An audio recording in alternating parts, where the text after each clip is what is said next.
And just like that, we are back as we are getting ready to start the second race of tonight's doubleheader at Iowa. Now, this one is definitely one of your traditional ovals here in the Cup Series. And it's kind of like a bigger version of Richmond mixed with Kentucky, wherein it has a very similar layout as Richmond, but of course it is a little bit longer. But like Kentucky, the corners have multiple grooves that these guys are going to try to run on. So hopefully, we should be in for another great race tonight. It's not a full 100% race this time. It is a 50%er. So thankfully, these guys won't have to worry about putting their endurance skills to the test for this one. And as they are getting into the race right now, I will go ahead and join them and read off the starting lineup for race 2 of tonight's doubleheader. Now, of course, the starting lineup for tonight is the inverse of the finishing results from Mid-Ohio. So, because of that, Kevin Hall is on the pole, followed by Matt Connors in second. Then Chase Loans and Anthony Peters in row 2. Joshua Harris and Spencer Boyce in row 3. Cameron Morris and Ryan Parsons in row 7. Row 4, I should say, sorry. Row 5 is Tegan Jones and Kamal Wright. Row 6 is Michael Whitman and Jared Haw. And then rounding out the field is Michael Fox and Mid-Ohio winner Bradley Domer Jr.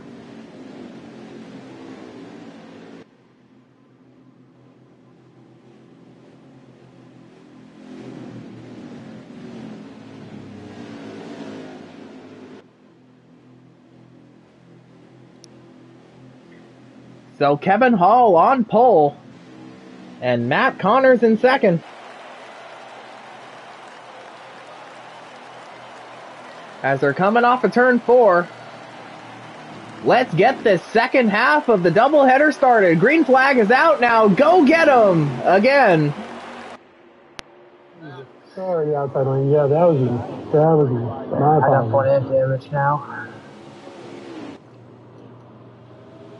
I thought you spent some damage. Oh God, I'm sorry. I had no idea you were above me.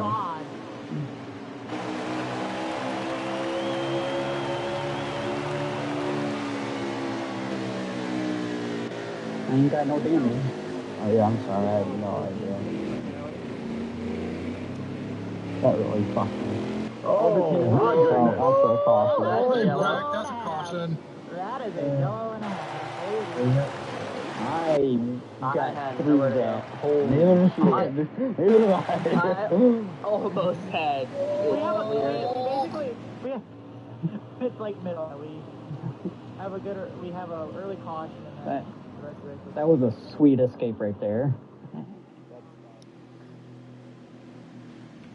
So the caution is out very early once again.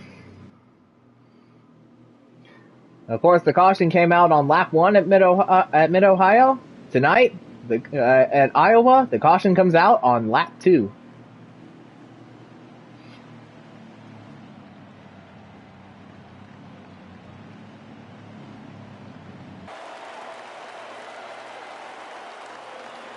And so from the looks of it, oh yeah, Kamal Wright got a little too low, just spun out, and collected both Michael Whitman and Bradley Domer Jr. And since everyone's on pit road, we shall see who has the first stall. And for the second race in a row, it is the 19 of Chase Loans.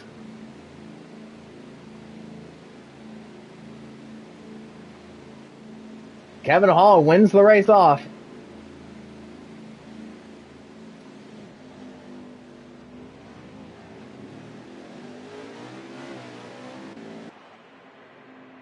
Of course, the 9 and 24 are going to be spending a little extra time on pit road to repair the damage that they got in the crash.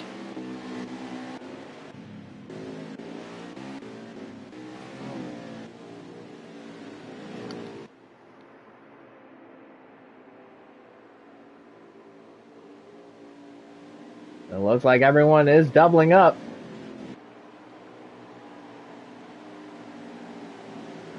So Kevin Hall still out front. Tegan Jones has now taken over second.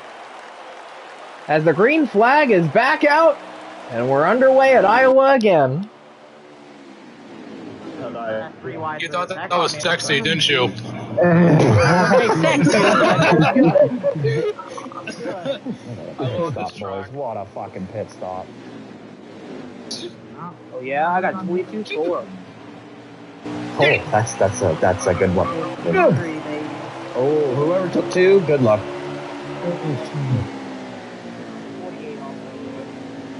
Oh well, I guess the spots that I was going to gain, I lost because of everyone taking 2. I took 4. I did not take 2.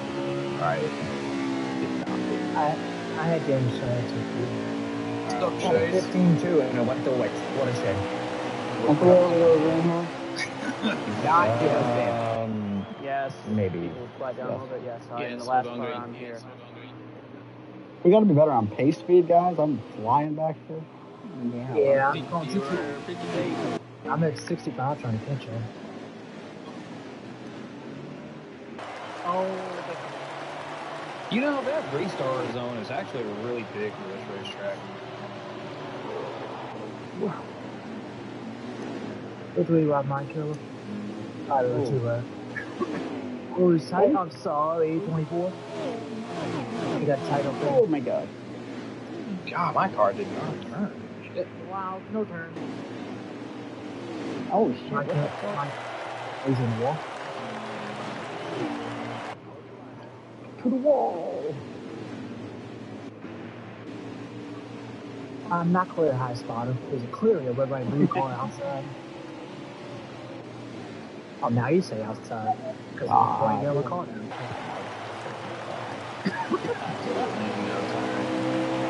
Oh, Jesus Christ. What's going on? He was trying to avoid Tegan. I saw 2 green cars. I apologize.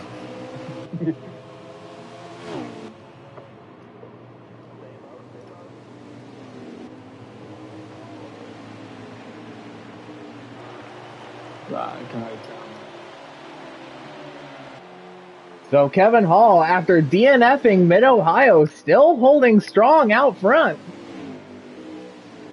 But he's got a hard charging Tegan Jones right behind him. Of course, the last race here was the 100% length race here in the Cup Series toward the end of last season. And it was Tegan Jones that took home the win in that one. And it was one that propelled him to a 4th Cup championship.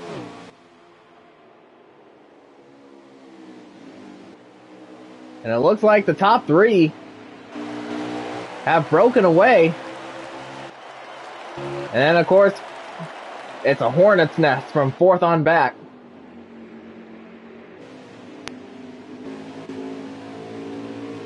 And we see both Bradley Domer Jr. and Michael Whitman moving up through the field very well, especially starting towards the back after the inversion and getting involved in that lap 2 wreck.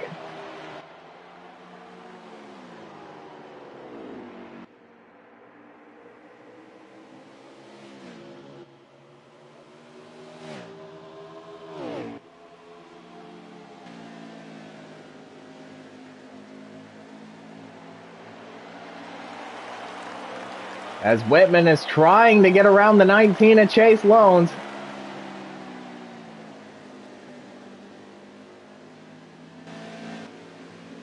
He's going to get some help from Bradley behind.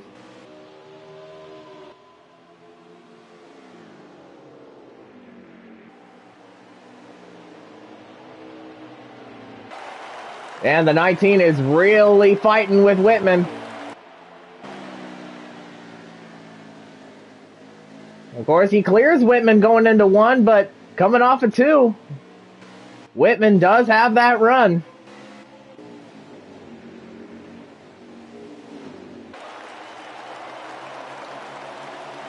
And now Whitman clears him.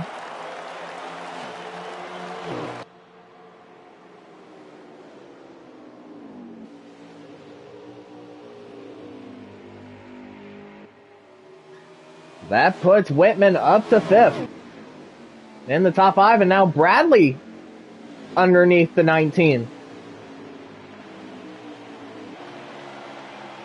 And he clears him.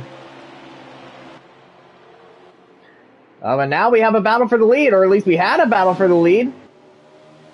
Kevin Hall still hanging on to it as he has both Jones and Boyce behind them.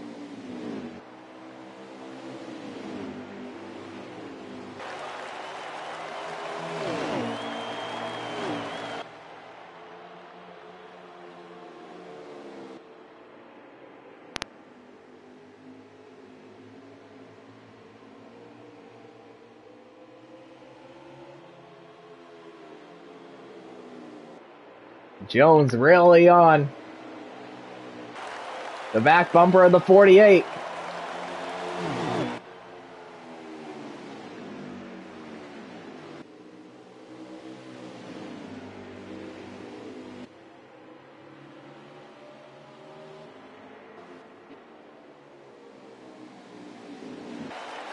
And I know it is pretty much early on in the race, but with both Kevin Hall and Bradley Domer Jr.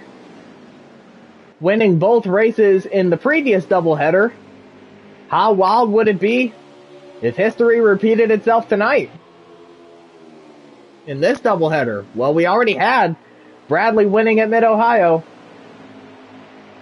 so now all Kevin Hall has to do is hang on to that top spot.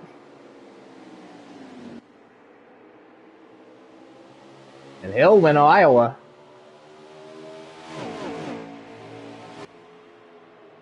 And of course he has Tegan Jones and Spencer Boyce to contend with.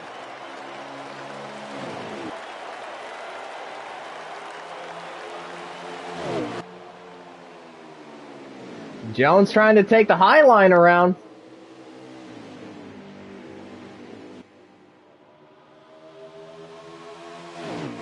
And Hall still hangs on to it.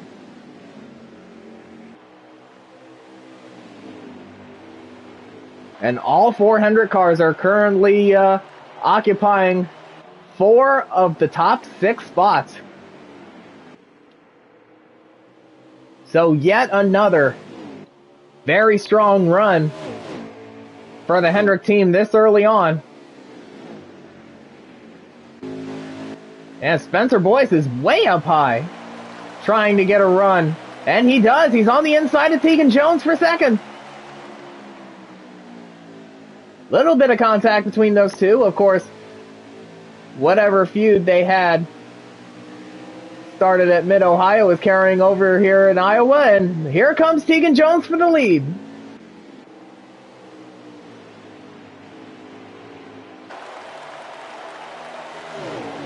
And he clears Hall.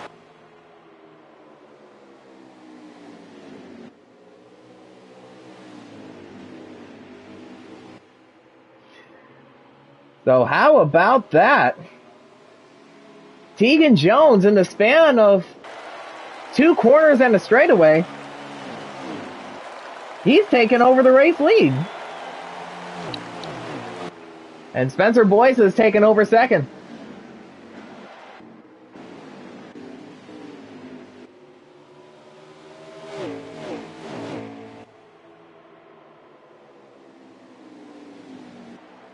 And I believe we're coming to 8 laps to go in stage 1.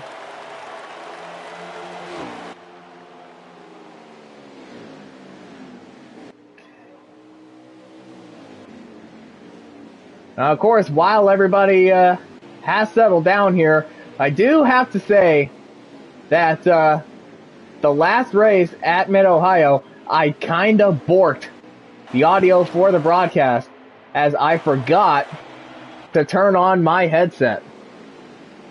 But thankfully, the controller does have a microphone in it, so it was able to record all of my voiceover as well as the sound coming from Whitman's broadcast on the Bluetooth speaker.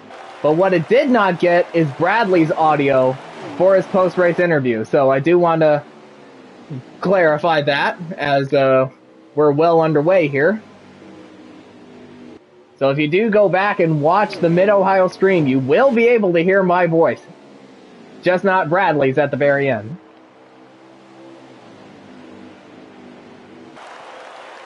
And anyways, back to the race at hand. I believe we currently have 5 laps to go in stage 1.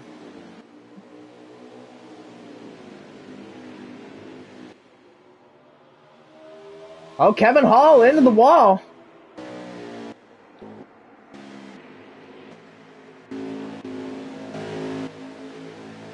Now he's really dropping.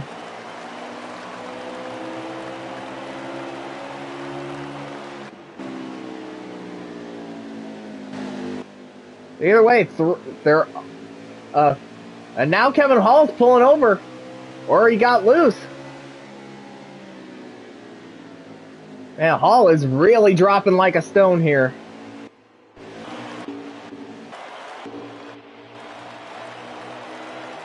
So something's definitely up with his car. Maybe it's just not as good on the long run.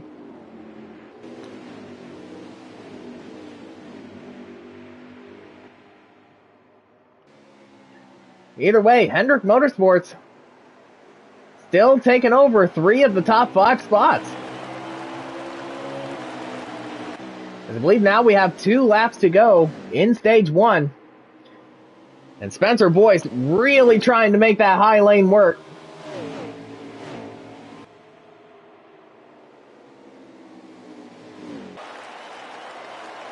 He's trying to get a run off the corners. But Tegan Jones is still very strong here. Oh, as I believe that's actually the end of the stage. So yeah, stage is over. I kind of called it too soon, but anyway, so yeah, stage is over. Tegan Jones, your winner. Spencer Boyce second, Jared Haw third, Michael Whitman fourth, Bradley Domer Jr. fifth, Michael Fox sixth, Chase Sloan seventh, Kamal Wright eighth, Kevin Hall ninth, and Ryan Parsons 10th.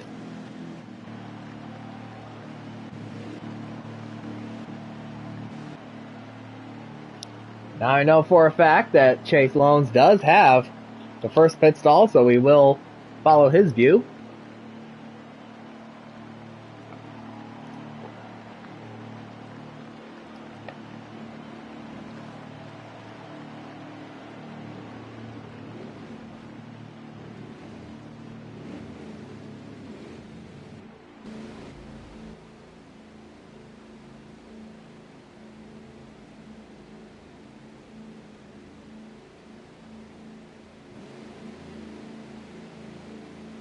It's going to be close, and it looks like Spencer Boyce will win the race off of pit road.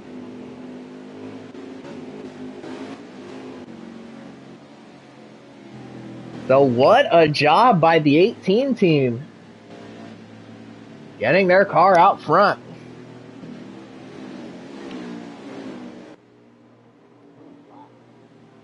Spencer definitely has shown some speed this run. But how long can he hold it? As they've doubled up, they're coming to the restart zone. And it is time to crank it up.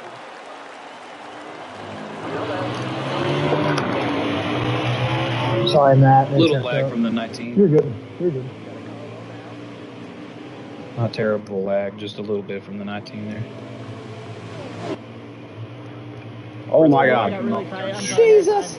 Oh my God. You're on 3 wide. You're on 3 wide. I'm getting pinballed. I had a crazy run through there. Holy shit. We're 3 wide again. We're 3 wide again. We're 3 wide again because no one knows how to be patient. Holy shit. No, I'm talking about you, Bradley. Cameron got the sprint car. Cameron got the sprint car. He coming. Yeah. Yeah, I got moved.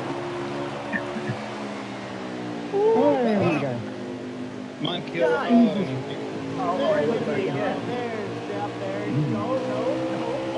Oh, yeah. I try to get off of you there, bro. We're good. No, we're good. Yeah, they said it. Yeah. Yeah, look at Well, 24 put the 22 up in the wall, and then I collected it at him, and freaking was freaking sorry, everywhere Chase. without wrecking him. I didn't want to. Hey, are we not under yellow? Oh, no. Oh, for fuck's sake, I thought we were under yellow. That's because Ryan's yelling in the back about Why nonsense. the hell did I gain a position there?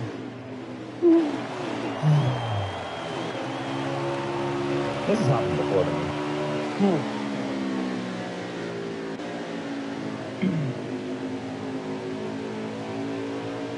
Okay, then John, for some reason. Yes, in the wall. Oh, my God. Fucking cars. Shit now. Fucking damage. Dude, I got front and ass damage. Yeah, I better know where to Michael, I'm go. sorry about that. I was Oh shit. fucking plowing off the corner. I just got I weird. mean, I kind of didn't like that, but I was actually trying to get off of you right there. That's like 2 years. That's why I'm destroying your tires, that's second small. Iowa race. So Spencer Boyce continues to lead a few laps after the restart, but how about Michael Whitman with that very gutsy 3 wide move at the restart, putting himself into second place.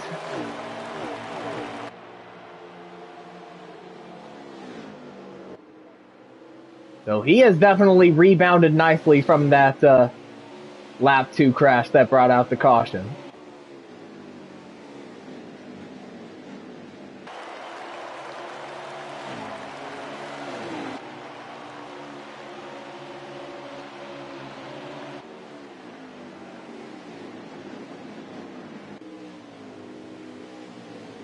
And of course, he still has to catch that 18 of Spencer Boyce, who looks like he has a really fast car here.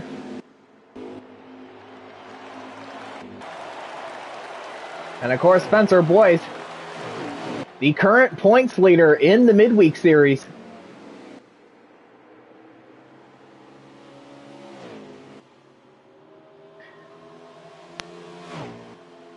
Now, if I may recall, if I can bring up the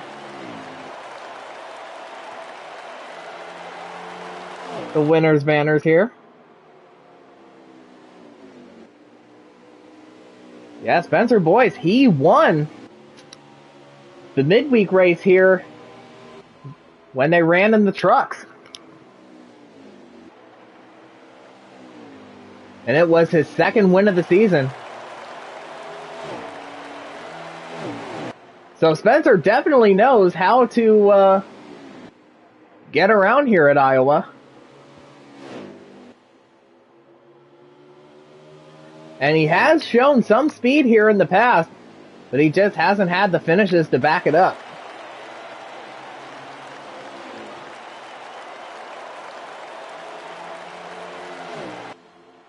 And of course, I mean, he hasn't really won a race here in Cup.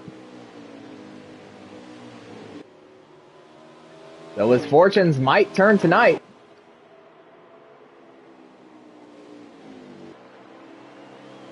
But we still have a long way to go in this one.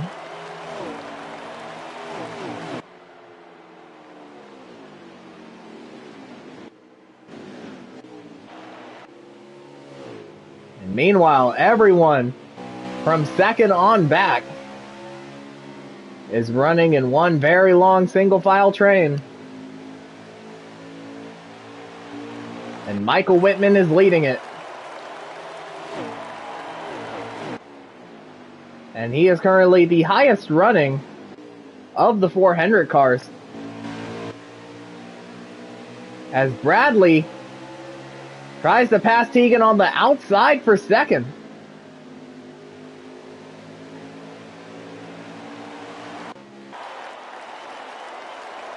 Bradley had a run coming off of 4, but Tegan holds him off.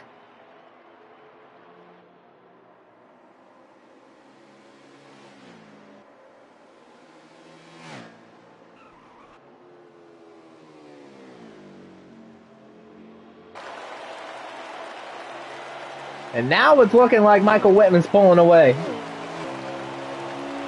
Yeah, especially now with Bradley and Tegan going side by side here. Speaking of which, Bradley is still trying to get around Jones for second.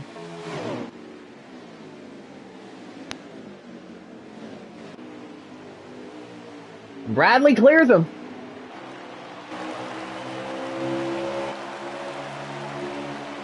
So both Bradley Domer Jr. and Michael Whitman starting in the back and getting involved in that lap 2 crash.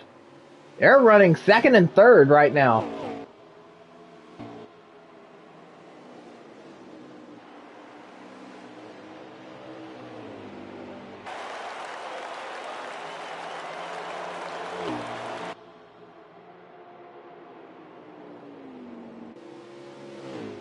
So now it's Bradley leading that long train. And everybody's all spread out now.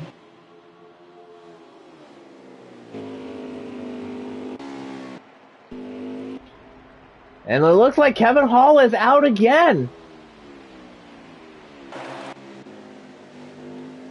So a very rough night for the 48. Another early exit in this doubleheader. So history will not be repeating itself tonight, unfortunately.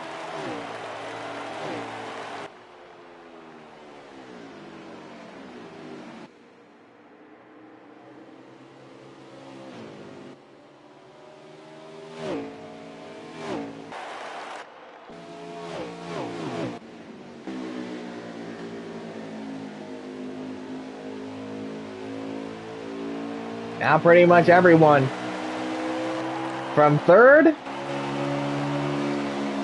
to about 7th or 8th is all running together as Jared Haw tries to pass Michael Fox for 5th.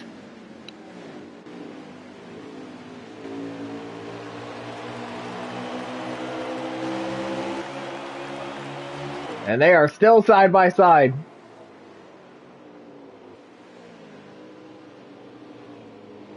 The double 2 versus the double 8.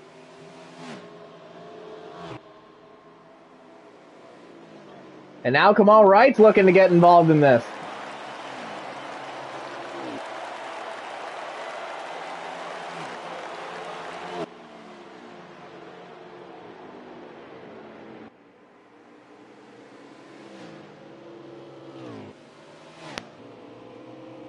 And they just will not get away from each other. They're still side by side for 5th.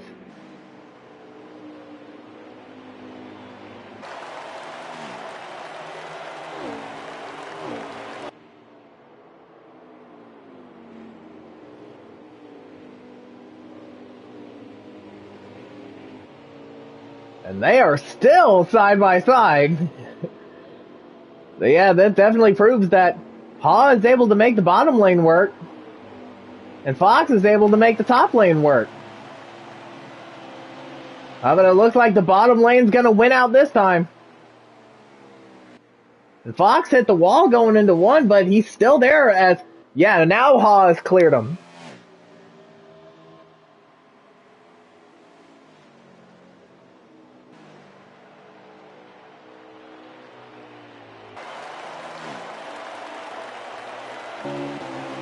But don't look now. And now Joshua Harris is also out of the race. Don't look now. Looks like we got a battle for the lead on our hands.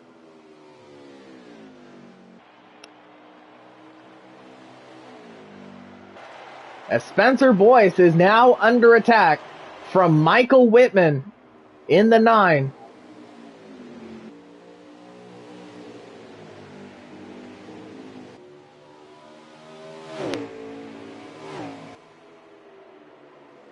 But here comes Whitman on the inside of Boyce.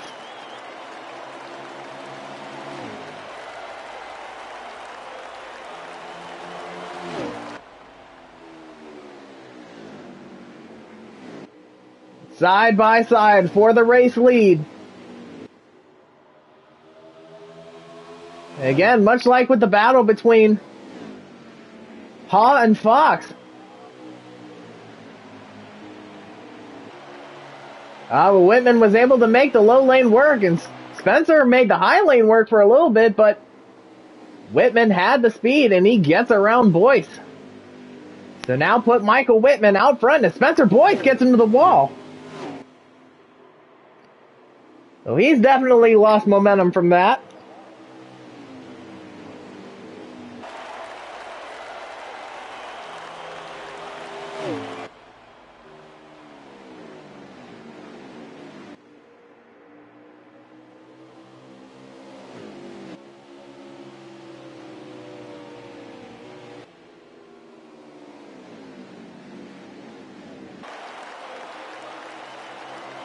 And Spencer's trying to come back on him. Now he's found that the bottom lane he's trying to work.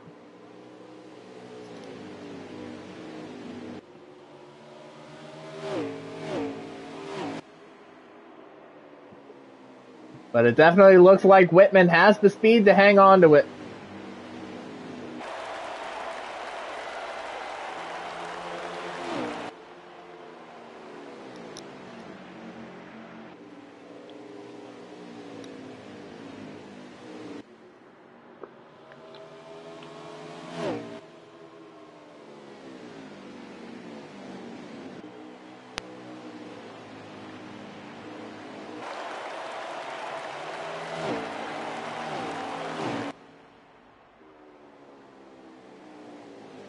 And now here comes Jones. Underneath Bradley for third, and he gets it.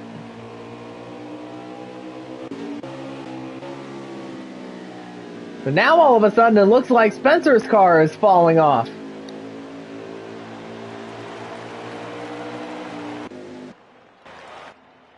As it looks like we have one car on pit road already. Oh, I think pit stops have started, so Jared Hawes on pit road first.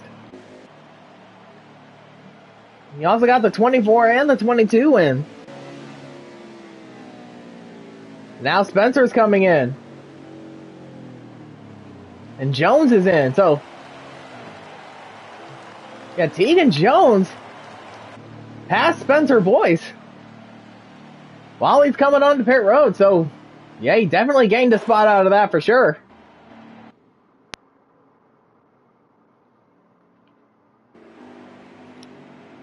And now Michael Whitman's coming in.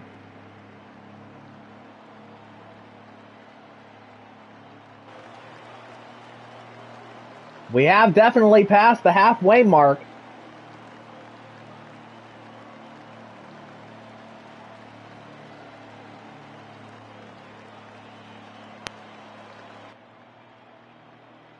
We got the 10, the 14, and the 2 win as well.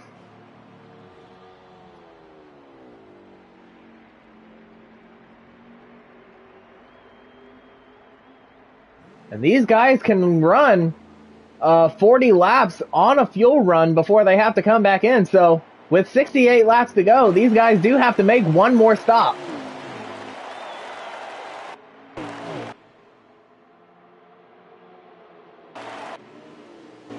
And Whitman is out.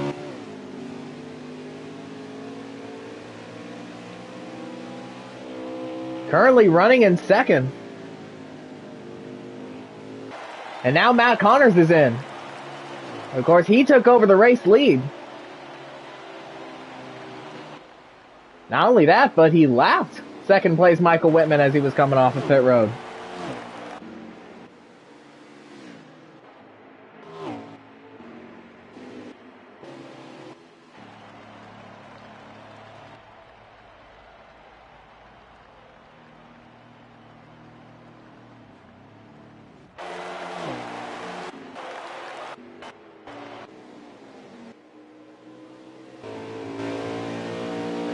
We ride along with Whitman as I believe he will take over the race lead once the field cycles through.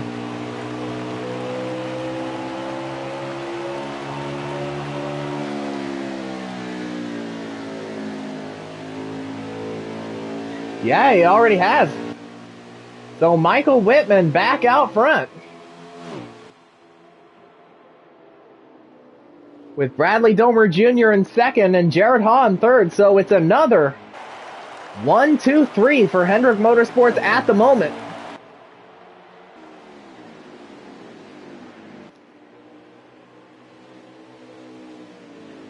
And Hendrick Motorsports has really brought their A game here tonight, as well as the last few weeks. Last several weeks, I should say.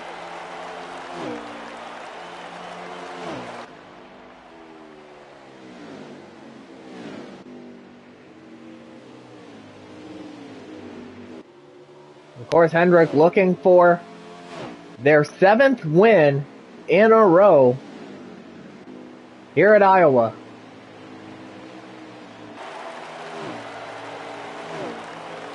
Last week at Bristol, Jared Haw got his 2nd win of the year.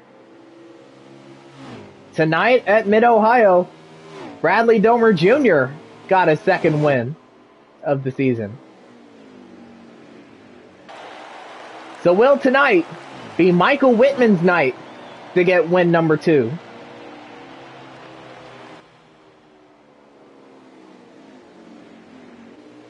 And only time will tell, as we now have 60 laps to go.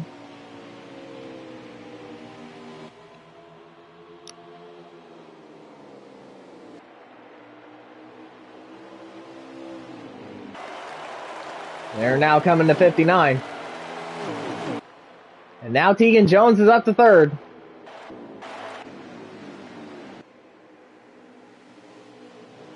So he's going to try to split up the Hendrick party.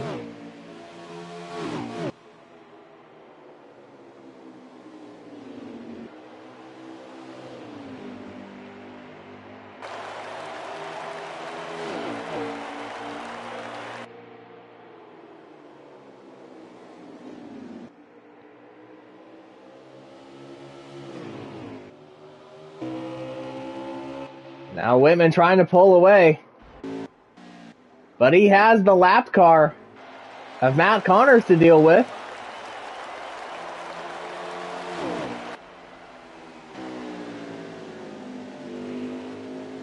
Now he does have the freshest tires out of anyone in the field, as he was the last car to pit. So with his speed, Whitman might have been able to draft off of him. That way he can gap Jared Haw and, more importantly, Tegan Jones. And now he laps Connor, so he can be used as a pick.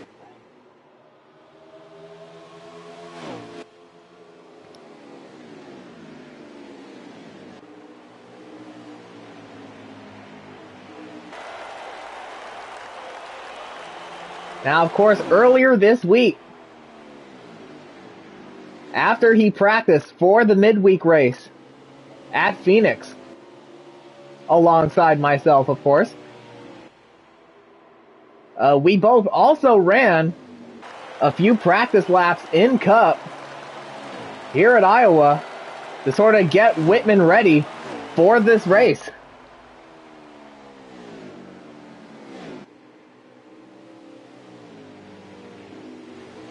And like the practice session at Phoenix for midweek, where he said that he planned the race out, he definitely had something figured out here at Iowa. And so far, that plan is working to perfection. Of course, we still have 53. Wait, hold up. We still have 53 laps to go, coming to 52 to go now. And anything can happen, as Tegan Jones has gotten around Jared Haw for second.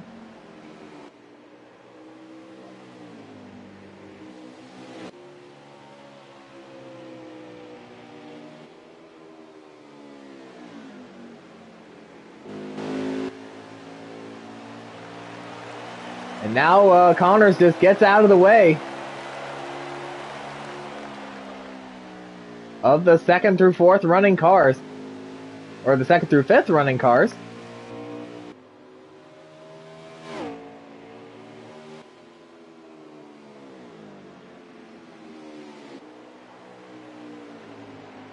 And Whitman has built up a big enough gap to where he can relax for a little bit.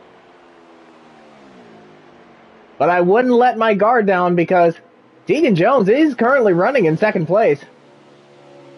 And you know how fast he normally is, not just here at Iowa, but any track that we go to, really.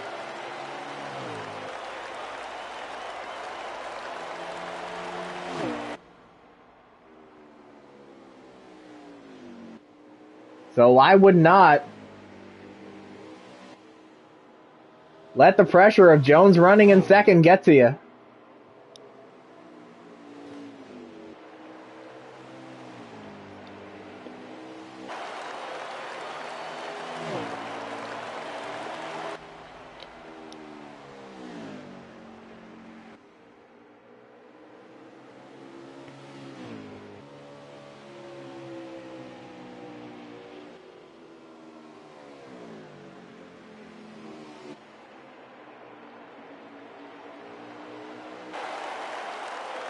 I'll have 47 laps to go.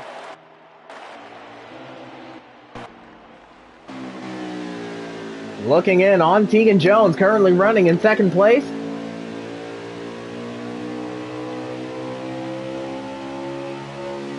It looks like the gap between 1st and 2nd has stabilized. But I think Tegan Jones might have gained just a little bit on race leader Michael Whitman. And of course, Whitman has a very strong car here tonight, and we've definitely seen that, as we see now Kamal Wright running in 6th, but we saw a bit of a lag spike there from the 10. Hopefully his internet can see the end of the race.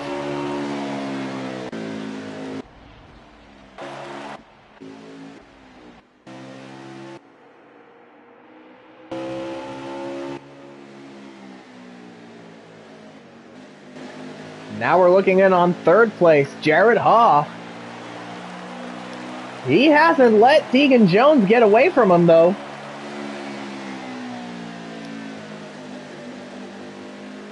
Jones with a higher lane. Haw with a lower lane. But Jones was able to get the run that he wanted off the corner.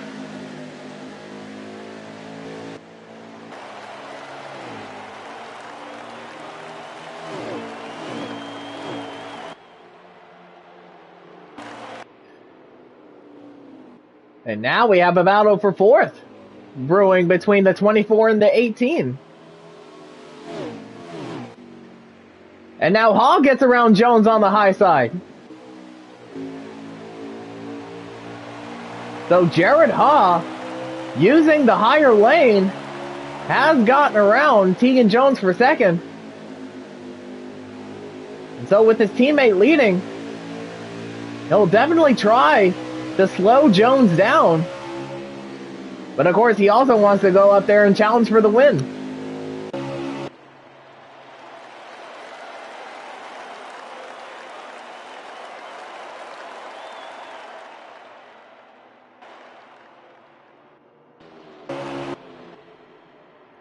So anyway, we had a battle for 4th between Bradley Domer Jr. and Spencer Boyce, but it looks like Bradley has gotten the better of the 18, at least for now.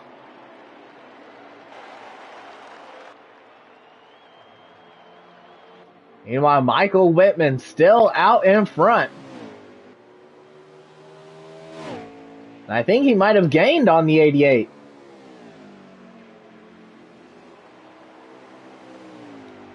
That definitely helps. If you have a teammate behind you, slowing down your biggest rival.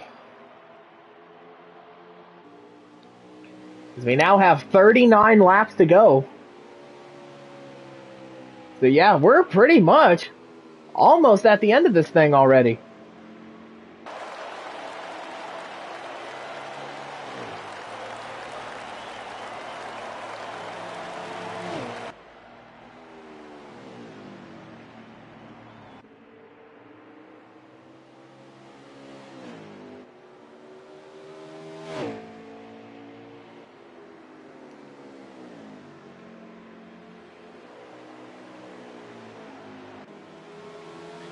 Oh, we got one car sideways off turn 2, and that was the 19 of Chase Loans, as we're already seeing one car coming onto pit road early, and that was the 22 of Michael Fox. So a very early pit call from the 22, trying to execute a massive undercut to try to get himself out front.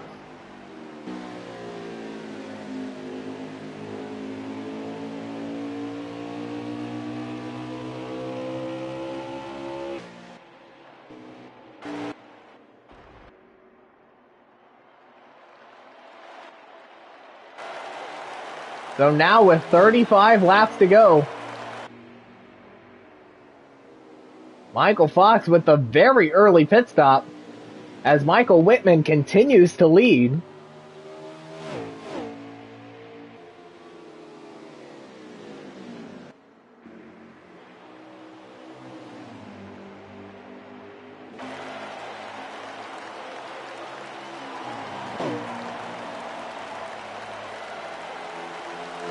Now looks like, I believe, yeah, Bradley is in for his final stop, as is the 19 of Chase Loans.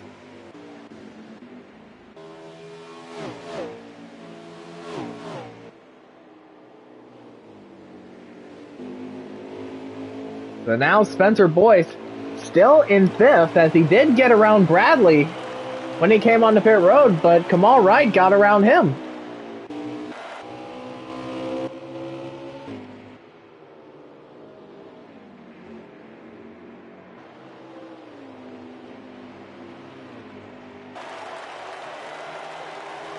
While Iowa is definitely not as tire hungry as places like Phoenix or Atlanta, the tire strategies definitely come into play here.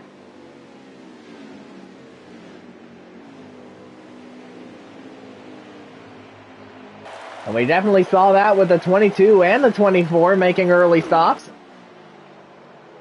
trying to take advantage of the tires that they have now while they're fresh to try to undercut race leader Michael Whitman.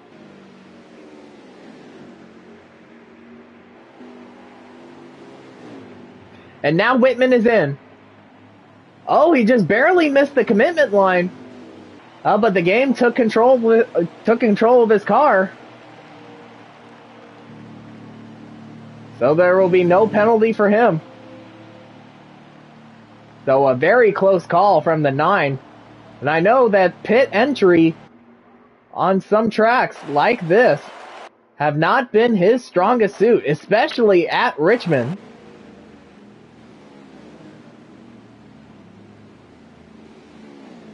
But thankfully, he did not speed. That's probably more important than missing the commitment line and having the game take control of your car, as Whitman is now out.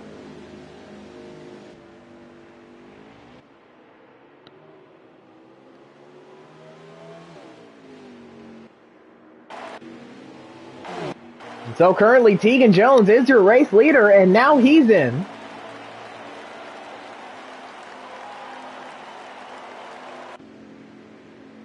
The 2 of Cameron Morris is in.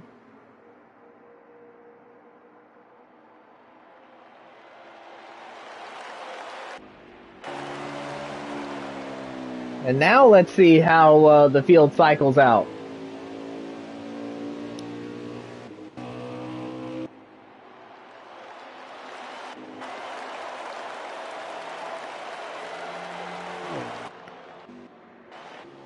And Matt Connors has taken over the race lead once again, but of course he still has to pit.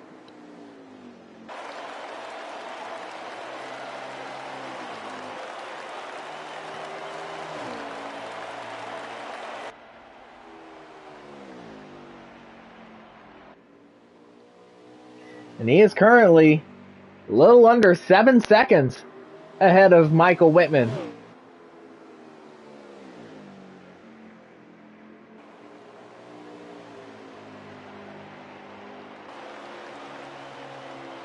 Now the gap is down to almost 6 seconds. As we have 26 laps to go.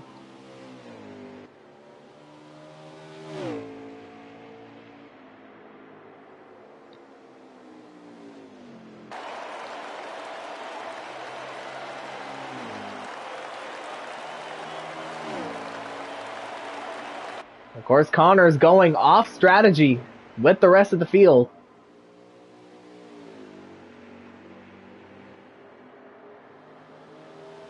Unless he's trying to save as much as he possibly can in order to make it to the end on that one stop, but I highly doubt it. Especially with how fast Whitman has been this whole race.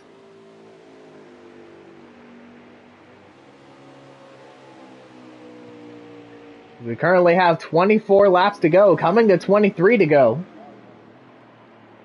And now Connors is in. A very conservative entry onto pit road there. As Michael Whitman takes back the race lead.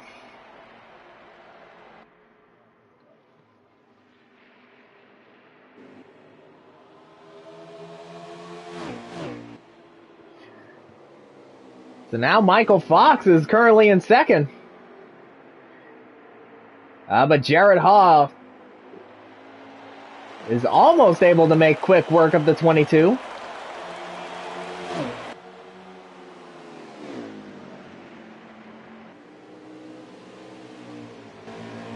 And he will take over second.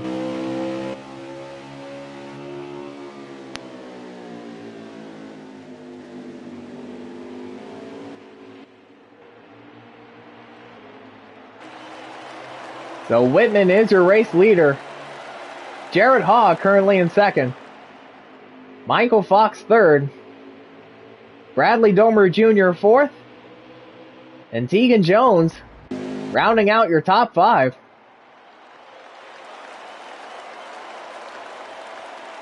As we now have 20 laps to go here at Iowa.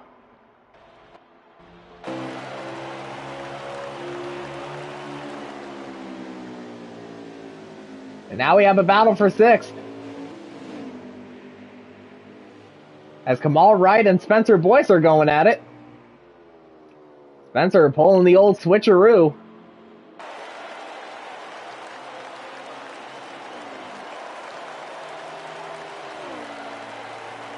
And of course, it'll only work if Spencer was able to take the spot.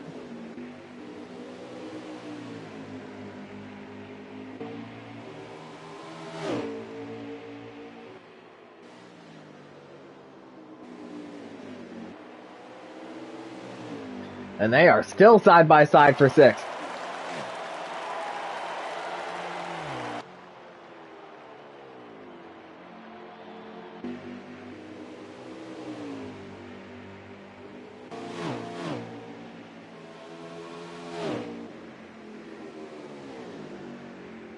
And we've definitely seen a lot of side-by-side battles here tonight.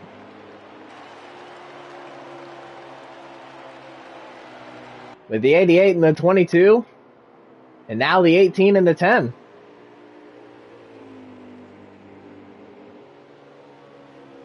Spencer clears Kamal for 6th.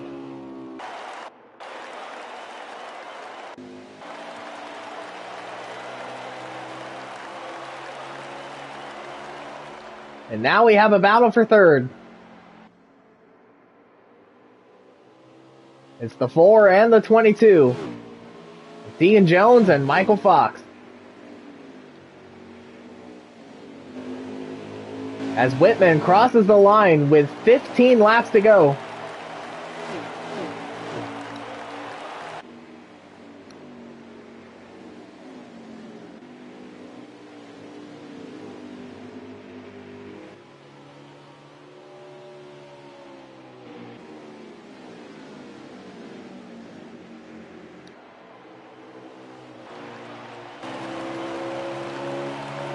Currently, Whitman has a 3.5 second gap over second place, Jarrett Haw.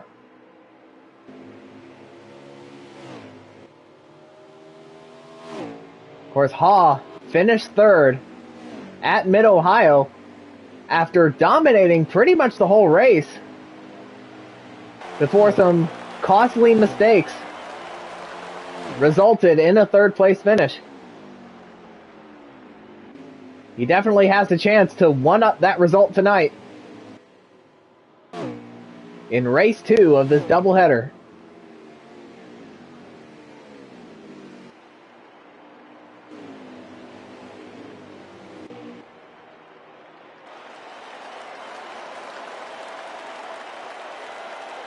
And Bradley Domer Jr., the winner at Mid-Ohio, he is currently running in 5th. Still, all the 3 of the Hendrick cars running in the top 5.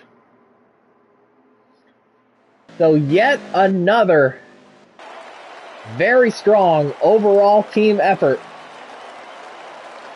for Hendrick Motorsports.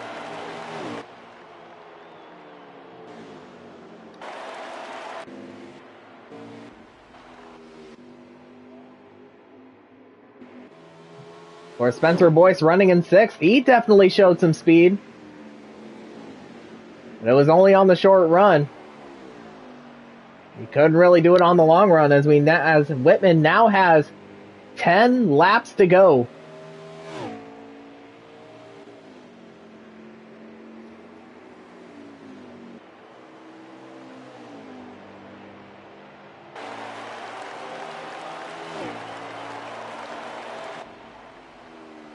Now we have 9 laps to go.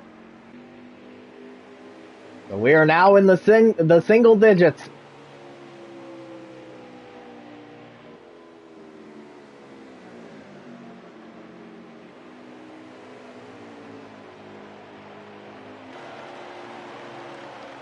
Now I have 8 to go.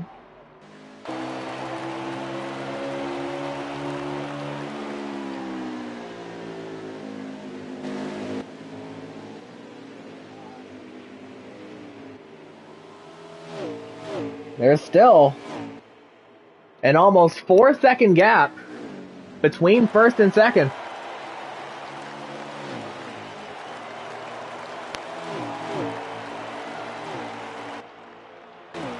As we now have 7 laps to go. But now here comes Bradley Domer Jr. working on Michael Fox. This is for 4th.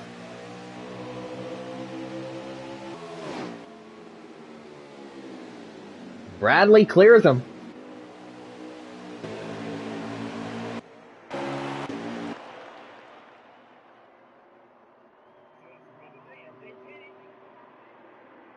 And Morris gets out of the way for Jarrett Haw. As Whitman comes off of turn 4, 5 laps to go, no more cautions.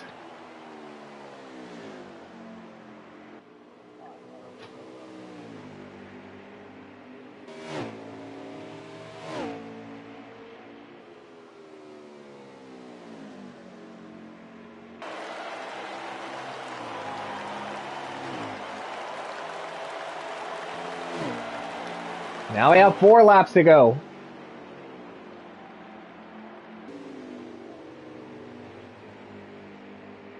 So Michael Whitman starting towards the back after finishing 4th at Mid-Ohio.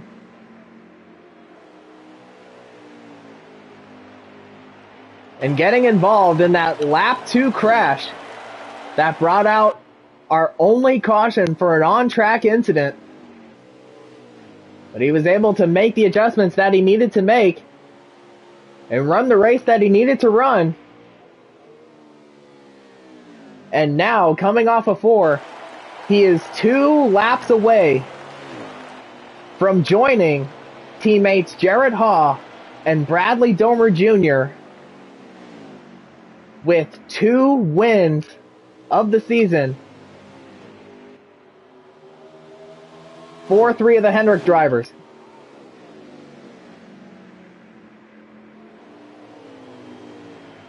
And off of 4, The white flag is out. Final lap at Iowa.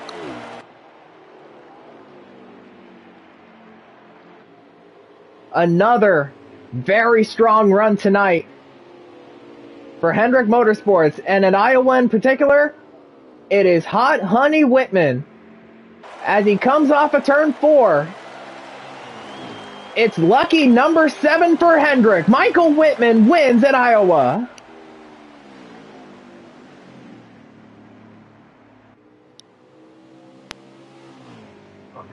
Goddamn. I was running loose there, Bradley. I didn't mean to hit you. My last 3 laps got Mm-hmm. Holy shit, you got close to me. My God. That was fun. I was trying to tape it off bad fast and about killed 22. I almost got killed. Yeah, I was trying to keep it off of bad fast, but I knew he went up there. My car was so tight that it would just snap off the corner. I wasn't loose, it was just too tight. That was some good racing. Yeah. But it was...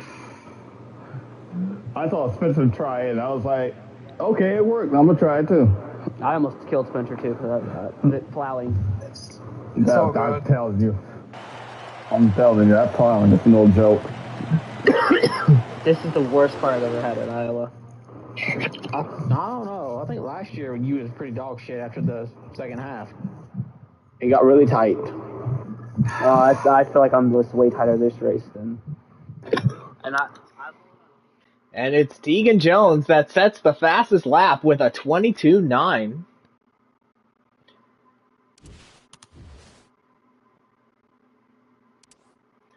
So now,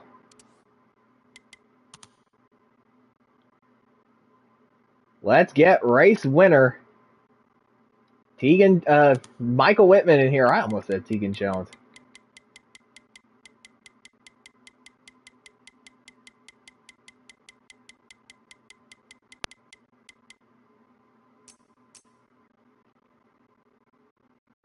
Because I'm sure he has a lot to say about tonight.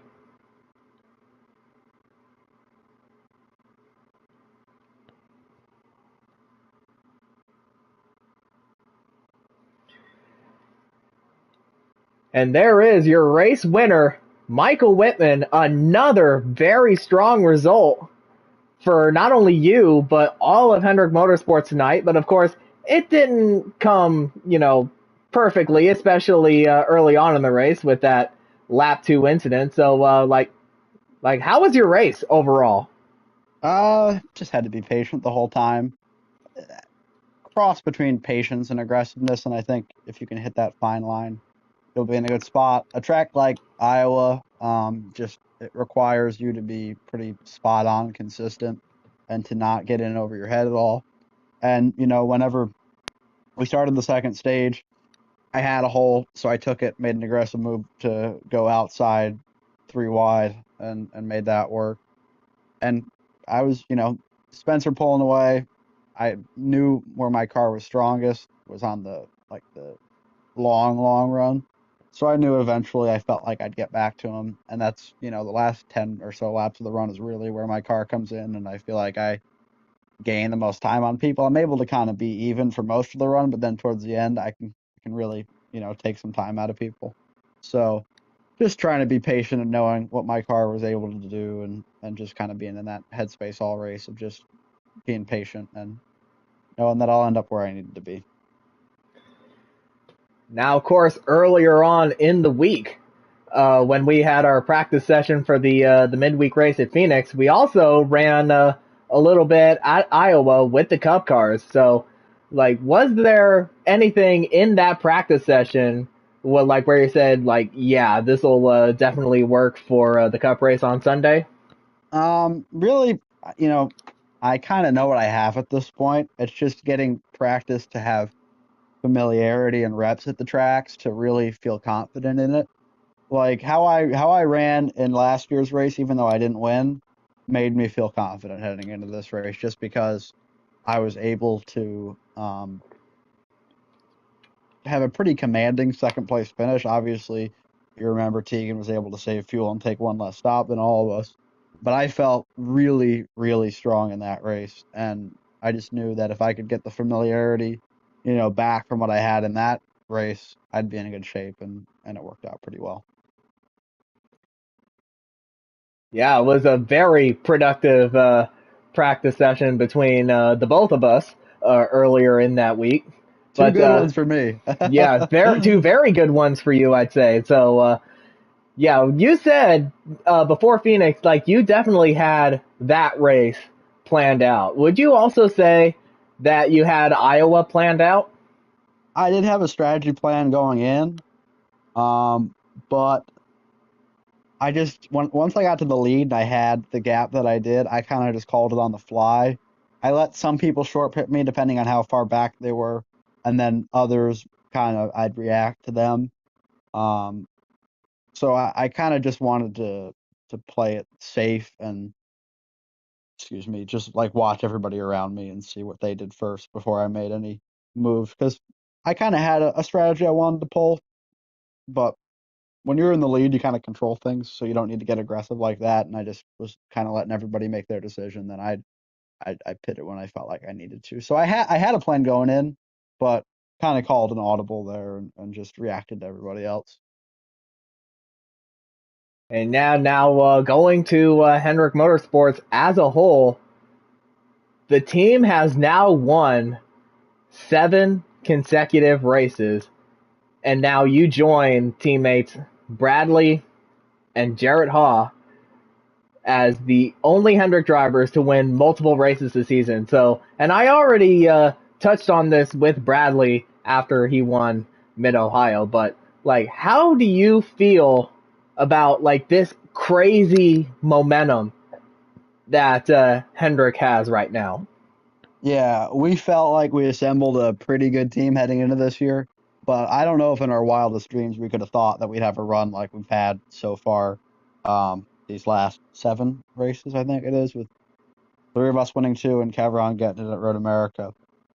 Just super proud of everybody. We're putting in a lot of work, um, and I think we're making each other all better.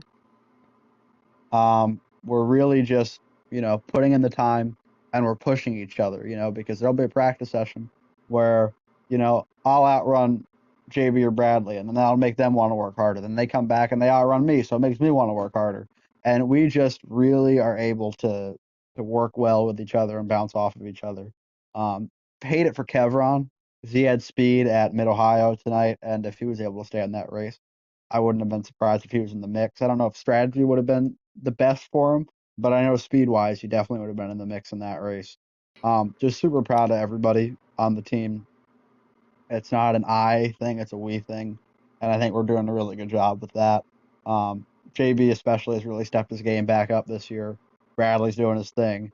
Kevron's had his runs, and I feel like I don't know if I'm where I was last year, but I think I'm managing well, and I'm getting the results that I'm I'm finishing where I'm running, so I really can't ask for much more than that. Now, of course, next week, well, we have a track that I know you're definitely familiar with, and that is Atlanta. You won the spring race there last year in a pretty epic fight between you and Bradley. So, do you have like anything from that last win to get you prepared for this race coming up? Atlanta's just tough. It's all about staying in the lead pack and not messing up pit entry at all. You can't lose time on entry, and you just have to stay with the lead group.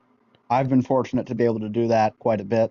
It's one of my better tracks, but it doesn't really take much skill. It's just kind of staying with that lead group, and I think pit entry is the most important part of that race, in my opinion. Just being able to execute that as well as you can. Um, we'll see what happens. There's not really much you can take from it. Every race there kind of plays out differently. I know there's a few guys better than others at Atlanta. I feel like um, Tegan's obviously very good there. Bradley, we had that battle last year. He's good. JB is pretty quick there.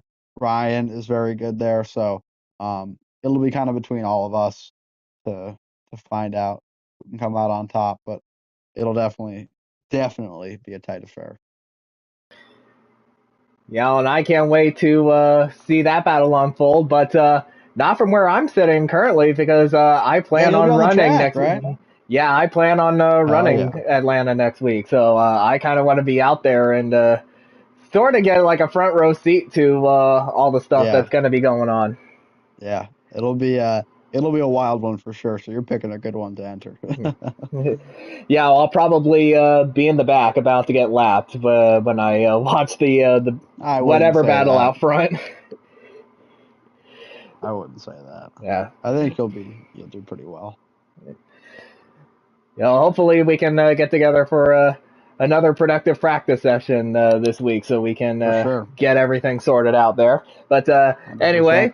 anyway, congratulations on a very strong win at Iowa tonight, the second race of our final doubleheader of the year. And we'll see you next week at Atlanta. Appreciate it, man. Thanks for doing this. Anytime.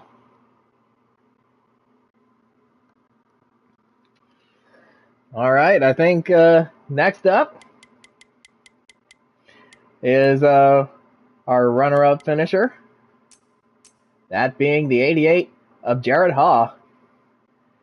Got himself a very good top 3 finish at Mid-Ohio. And he one-upped it with a runner-up finish here at Iowa.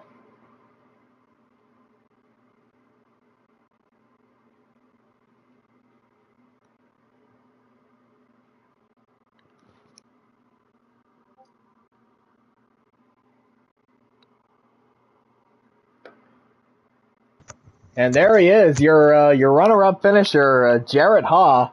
Like, I would say you definitely had a very strong car tonight. Probably not strong enough to go out there and challenge for the win, but a very strong car to get yourself a top 5. How did you feel about your performance tonight? I felt pretty good.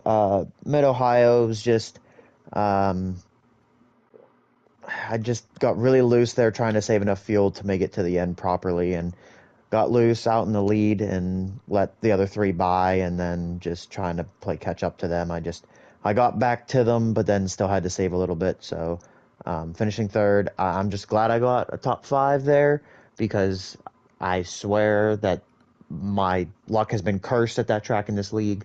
I've just had struggles there every race, being stuck in traffic, but winning a stage there and being able to run up front felt really good. Ran some really fast lap times, but felt good there. And then Iowa, I was just so tight all night long. I just could not get my car loosened up until that last run. And even then, I only caught Mike a little bit. And then towards the end of the run, he had pretty much gained back what I had gained. So it was just car was not there for the handling, but still was able to pull out a second place finish. I know Tegan was coming up on me there pretty quick towards the end, but still overall good night, good points day, both races. So I will take that. Yeah, you can definitely take the results where you can get them, but and I already touched upon this with Michael Whitman, but yeah, Hendrick Motorsports has been on a very crazy roll here these last almost 8 races now. And with you, Whitman, and Bradley getting multiple wins this season, like, how do you feel about your team's overall performance this season so far? Firing on all cylinders. We're all coming to the track with great speed. I've really stepped up from last year. I just felt like I was just always falling behind Bradley and Mike, and I just could not keep up. Just constantly stuck in traffic, just constantly, pretty much from the 5th to 8th place range, occasionally getting into the top 3. But this year, I've had way more speed to be able to compete up front, and same with Mike and Bradley. They continue to do their own thing, just being up front, leading tons of laps. And Kevron, he's had extreme speed at the road courses. Really a shame that he lagged out at Mid-Ohio. But I really think that he probably could have won that race if he was there with us. but he's shown great speed this year as well, and just we're all working together, and just the results are showing. I think that we've probably got the strongest combined team right now. I think us and SHR are both really, really good, strong teams. Just with SHR sometimes having some internet issues and other things plaguing them, or work pulling them out of certain races, just hinders that a little bit. But it's not hindering any of their speed. They're always all fast. So just really good competition. I think just putting in the work has really helped all of us. Yeah, and the results definitely speak for themselves. But of course, next week we have Atlanta, which is probably the most tire-hungry racetrack in the entire schedule. So, what is your and Hendrick's game plan going into next week's race at Atlanta? Just get another win. Right now, no game plan is put together, but I know that Mike's always fast here. Bradley was really fast here last year as well, and usually comes with a lot of speed. I'm always fast here, but I always end up getting caught up in a wreck at some point. Usually getting on pit road. Last year I was involved in both big wrecks, getting onto pit road in the spring, so that kind of hindered me in the back of the field. But it's just surviving the big wrecks and just having a lot of speed, trying to stay out front, and just pulling the right strategy and conserving your tires is very, very important. So hopefully we'll be able to do that all next week, and hopefully get another win for Hendrick Motorsports, and maybe even get 3-4 cars in the top 5. Yeah, with the role that Hendrick is on, it should definitely be easier, but in this league, it's definitely not easy. But yeah, congratulations on a very good runner-up finish for you tonight, and we'll see you next week at Atlanta. Alrighty, thank you.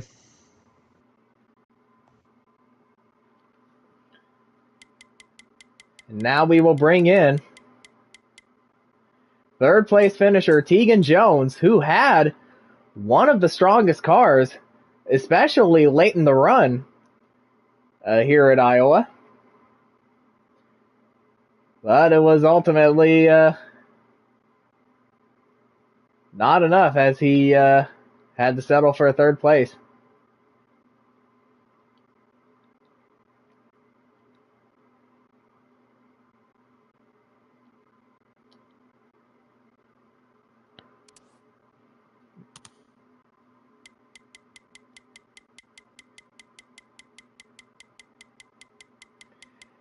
And there he is, your third place finisher, Tegan Jones.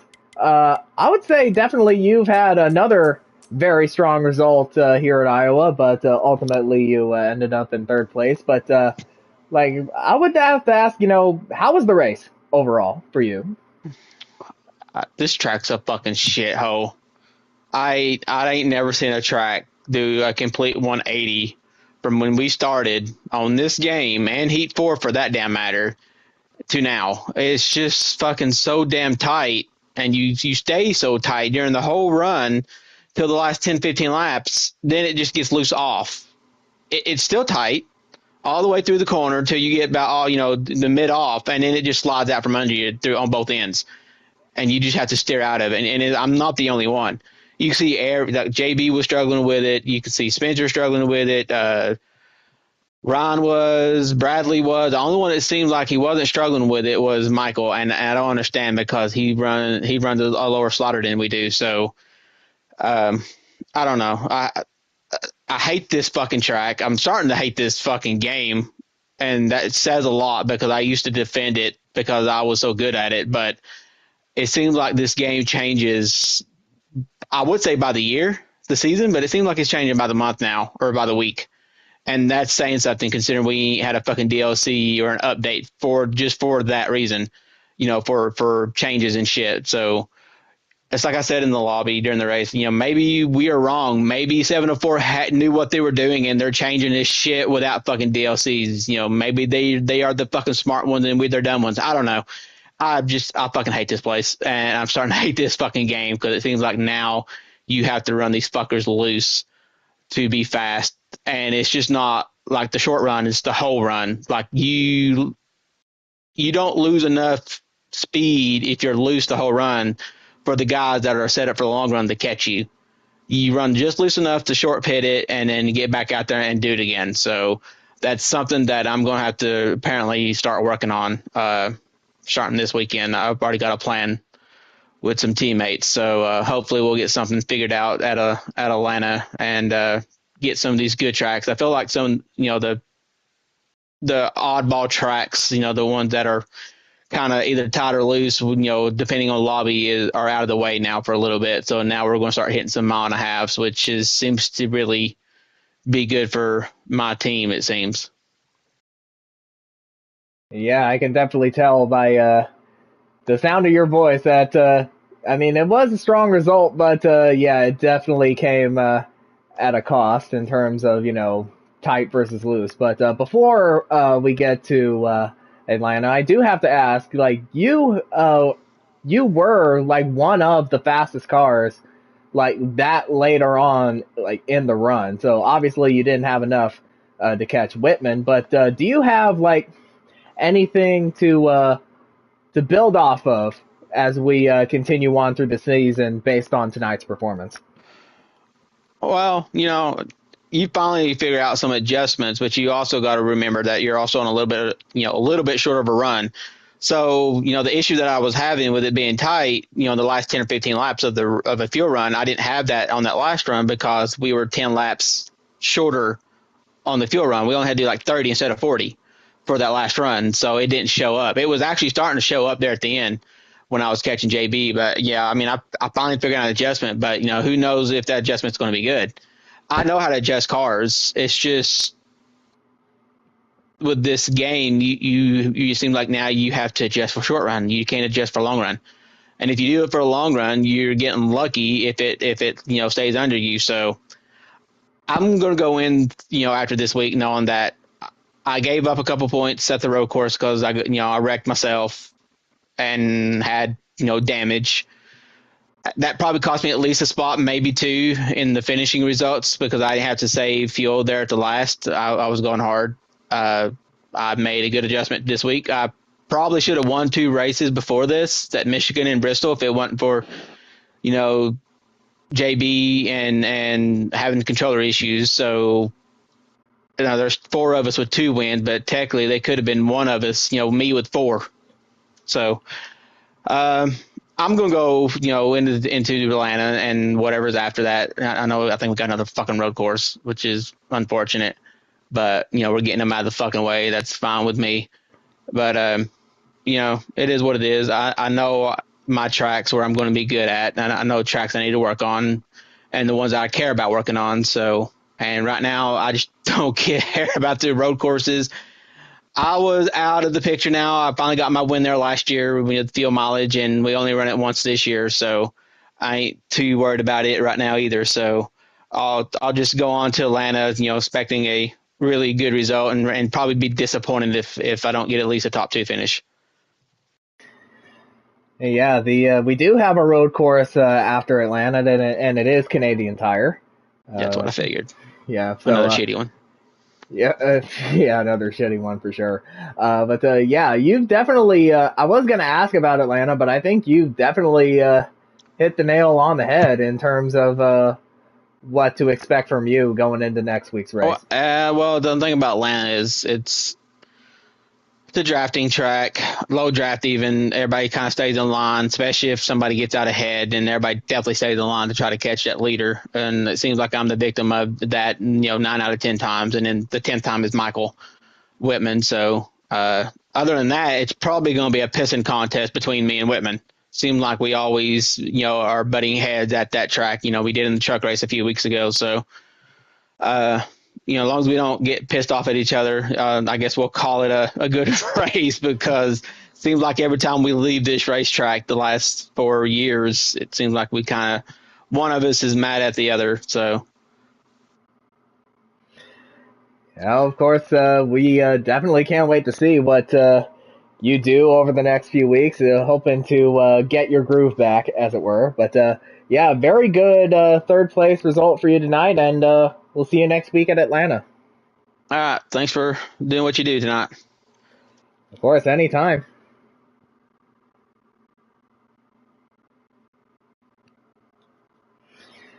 And I think I will go ahead and do one more driver tonight, and we'll probably call stream because it is getting kind of late over here.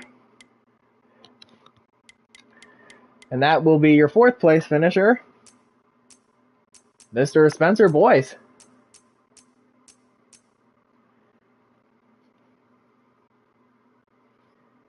And both Mid-Ohio and Iowa, he had very strong cars, and yeah, especially Iowa, he had a really good car as he was out front for a good chunk of the early stages of the race, but it's just, the long run speed or lack thereof just kind of did him in, but still a top 5 finish for him, and more importantly, he gets to be interviewed by me, so I know that just that alone is enough to make him happy in that regard. It's like, if he gets a top 5 and he gets a post-race interview, like, he's happy. But there he is, your fourth place finisher, Spencer Boyce. You had a very good car, and I mean a very good car, like in the early stages of the race. So, but ultimately, it was that ultra long run speed, or kind of the lack of the ultra long run speed that kind of did you win, especially at the end. But yeah, did you think that with the right adjustments, you could have stayed out front and potentially have won this race? Yeah, I don't think I had anything from Mike. I think he looked dialed in at that track, and I don't want to make anyone mad by doing any stupid passes on them. So that's why I was just running around in the top 5. But it is good to lead some laps. I don't think I led any laps since Daytona. So I can end that on a high note. And I'm just glad we're done with Mid-Ohio. That's my least favorite road course. I'm pretty sure that's a lot of drivers' favorite road course, with particularly with how wonky some of the technical sections are. But of course, earlier in the season, early in the midweek season, you won the midweek race in the trucks at Mid-Ohio. So was there like anything from that win that helped you out here in the Cup race tonight? I think it was how I was running each turn, and I just knew I would just hit my marks at every turn because I figured something out in the trucks, how to run every turn and get a good exit off. But at the same time, I had to worry about Mike because I know he was behind me catching me. But hopefully I can take that momentum for midweek this week at one of my favorite tracks in Atlanta. Yeah, that's gonna be a fun one next week at Atlanta for sure. But yeah, speaking of Atlanta, the last time we were there in the playoff race, you and Michael Fox got into a bit of a scuffle that caused him to miss out on the Final Four. So, is there going to be any bad blood between you two going into Atlanta this week or this upcoming week? I think we're gonna leave each other alone in that race and not cause any BS and not screw any driver out of their position. And we're all good. Yeah, well, we'll see how good you two are next week. But yeah, congrats on your fourth place finish tonight here at Mid-Ohio, and we'll see you next week at Atlanta. Thanks. You also know that this midweek race is a very special day. Well, if I can bring up the schedule.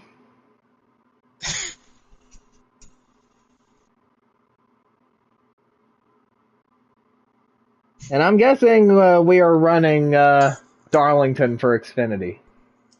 Yeah, it's also my birthday. Oh, that's nice. Out of all tracks, it had to be Darlington. No, wait, hold up. February 26th is not your birthday, okay? Yeah, it is. It's pretty much every day from February 27th to February 25th. That is your birthday. So, and 26, that is not your birthday, okay? Okay, fine, whatever you say. Thanks for broadcasting. I hope you enjoyed the show. Watch me lead some laps. Yeah, it was definitely fun to watch for sure. Not just you and Mike, but for everybody in the field and all their little battles. All right, thanks for broadcasting. Yeah, of course.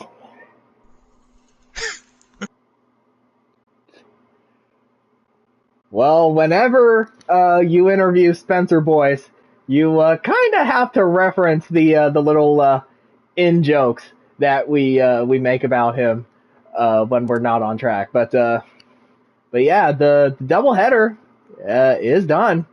Our second and final one of the season. I know it's crazy how we're still very early on into the season, and we got both of our doubleheaders pretty much out of the way.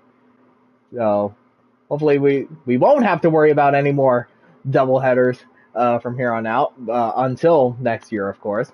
But yeah, final thoughts on both.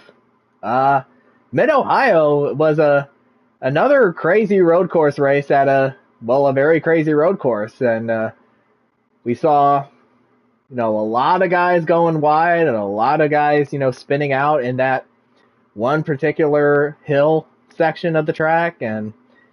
But in the end, it was while Jared Haw definitely dominated a good chunk of the race, it was ultimately Bradley Domer Jr., one of the road course ringers of the CFRL, that got the job done. And Iowa, while we saw Spencer Boyce lead quite a bit of the early stages, Michael Whitman just had the car to beat. It was very, very strong, and it was ultimately what got him his second win of the year, and for the doubleheader, the 6th and 7th consecutive wins for Hendrick Motorsports, as they are on a crazy roll this season. Probably the best stretch of races for one overall team in the history of the CFRL, and I honestly mean that.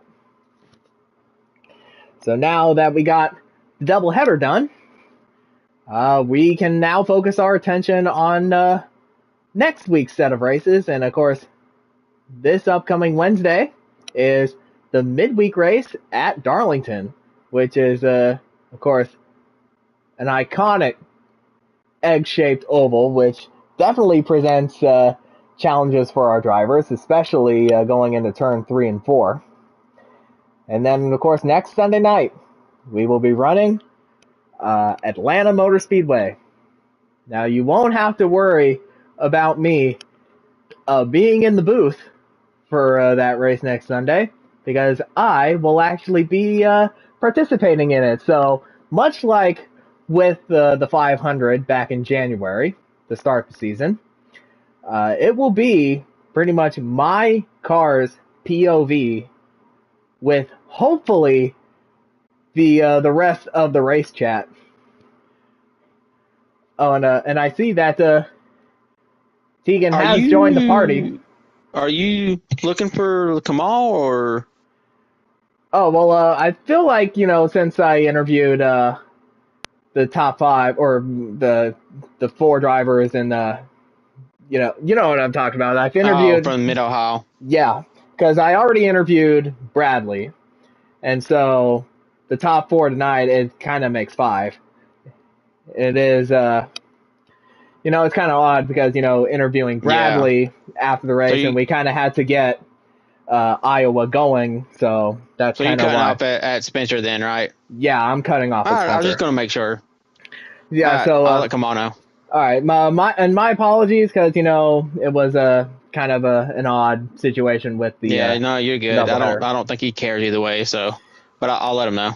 Okay, Later. all right.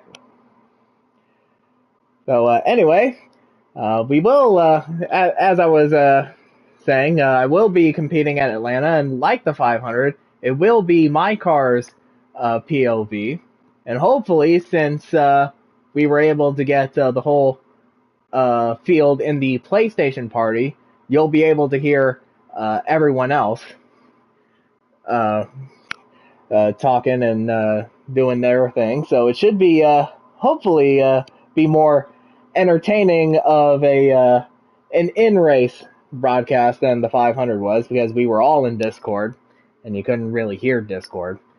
But yeah, anyway, hopefully we'll be able to put on another pretty fun show at Atlanta next week. But anyway, that does it for us tonight at the doubleheader. Don't forget to like the stream, subscribe to the channel. We'll see you on Wednesday for the midweek race at Darlington. And if not, then definitely Sunday night for Atlanta for our next Cup race of the year. Hopefully Hendrick Motors, and we'll see if Hendrick Motorsports can get their 8th win in a row to continue the crazy run that they've had up to this point. But until then, have a good night, everyone.